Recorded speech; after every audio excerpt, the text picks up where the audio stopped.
Okay, tell us your name, what grade you're going to be in, and what office you're running for next year. My name's Hadley. I'm going to be a junior next year and I'm running for class president. Cool.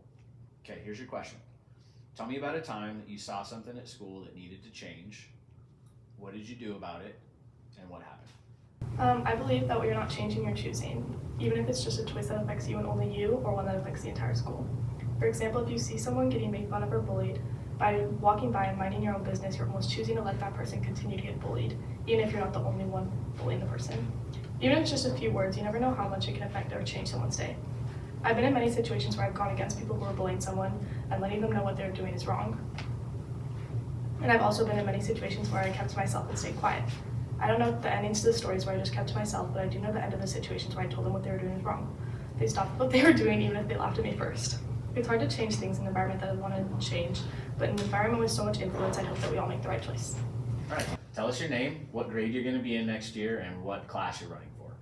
My name is T. I'm going to be a junior next year and I'm running for the position of vice president. A problem that I've seen that needs to be changed is how we deal with difficult people, especially during group projects. Often we're thrown into group projects that have people that we don't interact with at all, like maybe they don't want to do any work or they might want to go solo, but I think that in these situations, I think it's important to confront the problem and maybe divide the work because that's just how you work with difficult people. Something that I've done is like being like, hey, I noticed that we're not getting any progress done. Can you maybe do this and I'll do that, and maybe we can check in like 10 minutes and see how we're doing. Because I think that when we work with difficult people, I think we should give them like the grace and not put this like single mindset that, oh my god, they're not gonna like do anything to help me, and like try to encourage them to at least do something because we're all people and I think we at least deserve that. All right, tell us your name, what grade you're going to be in next year, and what class office you're running for. Okay, so my name is Frida. I'm going to be a junior next year and I'm going to be running for class of 2028 treasurer. Cool. All right, I have a question. Are you ready for it? Okay. Tell me about a time that you saw something at school that needed to change. What did you do about it, and what happened? Okay, so something I've seen at school that's been needed and changed is racist actions, racist language all around our school.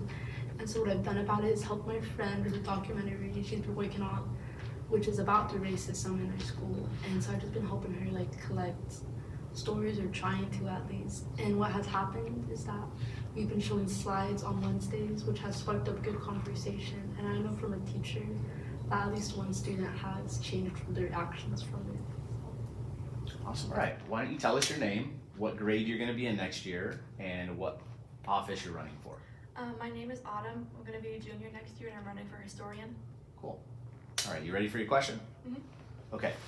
Tell me about a time you saw something at school that needed to change. What did you do about it, and what happened? I've heard a lot of racist and demeaning remarks throughout the school that go on all the time that gets brushed off as like a joke or treated like it was nothing. And all I could do was inform a staff member and hope a change would come from it.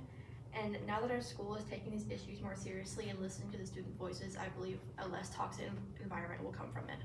All right. Tell us your name, what office you're running in, and what grade you will be in next year. Yeah, so my name is Hannah. I will be a junior next year and I'm running for historian. Awesome. Okay, here's your question. You ready for it? Mhm. Okay. Tell me about a time you saw something at school that needed to change. What did you do about it, and what happened? Yeah, so as we all know, unfortunately, hate speech and language is a huge issue at our school. We go about our days in the hallway and I hear swear words and really racist comments in the hallway daily. And unfortunately with that, as we all know, students are students, they're gonna do what they want. Even if we tell them to not do things, they're still gonna do it anyway, which doesn't mean that we still shouldn't try and shouldn't spread awareness to not do these things. And just because people around us may not listen doesn't mean that younger generation kids may not listen to us, because more than we know it, younger class kids, middle schoolers especially, look up to older kids, juniors, seniors, however old. And really, if you are bullying another student in the hallway, or you're making really racist comments or rude comments, they're gonna look at that and be like, oh, this person's older, this person's more mature, so that's okay to do. And so even if, you know, we're doing these things, we really have to be remembering that our actions do really reflect on other people. So what I've been doing is looking at my actions and what I say and what I do, and really focusing on that and making sure that those things don't happen. Unfortunately, with this sort of thing, you don't really see an automatic response. You don't, you know, not say these things and then, you know, magically people stop. It takes time, and it honestly takes people time to, you know, look at themselves and think the same thing. So it's really all about watching yourself. My name is Lydia, and I'm gonna be a junior next year, and I'm going for a class rep. Awesome. So here's a question. Tell us about a time you saw something at school that needed to change. What did you do about it, and what happened? Something I saw that needed to change was a lot of students weren't engaging in like a lot of student activities, and they were like singled out, and I wanted to change that because everybody deserves to be together, because we're all a community and we've been together probably for like years, or will be together for years. And I think that we should all engage with each other. And so what I did was I included people who I felt were being singled out, and I told everybody about after school events or places where they could engage with other students as well. All right, tell us your name, what grade you're going to be in next year, and what office you're running for. My name is Shauna. I'm going to be a junior next year, and I'm just going to be a class rep. Cool. Okay, you ready for your question? Okay.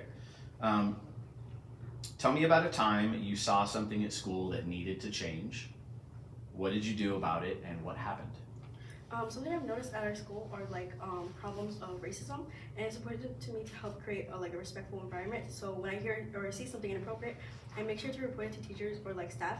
And by speaking up, it can bring attention to like the situation, so that like things don't happen further in the future with the same problem.